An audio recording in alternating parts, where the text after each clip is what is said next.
বাঁধভাঙা আনন্দের এই দৃশ্য বলে দেয় মাধ্যমিক স্কুল সার্টিফিকেট পরীক্ষায় উত্তীর্ণ হয়ে কতটা আনন্দিত শিক্ষার্থীরা। কেউ কেউ আনন্দে বাবা মাকে জড়িয়ে ভেঙে পড়েন কান্নায়। তবে বরিশাল শিক্ষা বোর্ডে গত বছরের তুলনায় এবার কমেছে পাশের হার ও জিপিএ 5। 2022 সালে পাশের হার ছিল 89.61%, জিপিএ 5 পেয়েছিল 9,768 জন। 2023 সালে পাশের হার বেড়ে দাঁড়ায় 90.18%, তবে জিপিএ 5 পায় 6,311 জন। চলতি বছর পাশের হার কমে দাঁড়িয়েছে 89.13%, জিপিএ 5 পেয়েছে 6,145 জন। বিভাগের 6 জেলার মধ্যে ফলাফলে এগিয়ে পিরোজপুর আর তলানিতে পটুয়াখালী। দেশের 9টি বোর্ডের মধ্যে ফলাফলে বরিশাল তৃতীয়।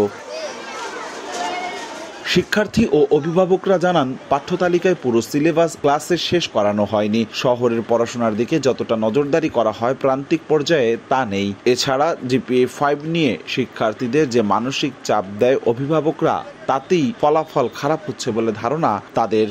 ব্রাইট লক টেকনোলজি সাধারণ পাউডারের তুলনায় দেয় দ্বিগুণ উজ্জ্বলতা। রিন অ্যাডভান্সড দেয় দ্বিগুণ উজ্জ্বলতা। বিগত বছরের সিলেবাসটা একটু শর্ট ছিল, সেই কারণে এবার একটু পড়ায় একটু ড্যাম পড়ে গেছে। সবগুলো সিলেবাস শেষ হয় না, এজন্য পাশের আর কম হতে পারে। একটা সময় ছিল শিক্ষা ছিল কিন্তু গ্রাম ভিত্তিক, এখন শিক্ষা ছিল শহর ভিত্তিক। আরেকটা ছেলে কিরকম রেজাল্ট করে আমরা এটা বলি, পার্থক্যতা দিই, তো এতে বাচ্চাদের মনও খারাপ হয়ে যায়। এ বোর্ডে 1489টি বিদ্যালয়ের মধ্যে 222টি বিদ্যালয়ের পরীক্ষার্থীরা শতভাগ পাশ করেছে।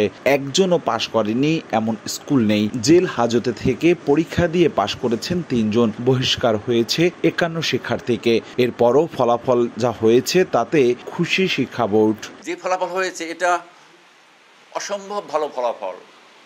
গতবারের যে ফলাফল কমেছে আংশিক, এটা হতেই পারে। শিক্ষাবিদরা বলছেন, পাশের হার কিংবা জিপিএ নয়, দরকার মানসম্মত শিক্ষা। সেটা নিশ্চিত করতে সম্মিলিত উদ্যোগ জরুরি বলে মনে করেন এই শিক্ষাবিদ। শিক্ষকদেরকেও আরো যত্নবান হতে হবে। গার্জিয়ানদেরকে এই অসম যে প্রতিযোগিতা একজন আরেকজনের সাথে, সেখান থেকে বের হয়ে শিক্ষার্থী নিয়ে চিন্তা করতে হবে। বরিশালে এবার সব দিক থেকে এগিয়ে মেয়ে শিক্ষার্থীরা। তাদের পাশের হার 91.86% এবং ছেলে শিক্ষার্থীদের পাশের হার 86.02%। অপূর্ব অপু, সময় সংবাদ, বরিশাল।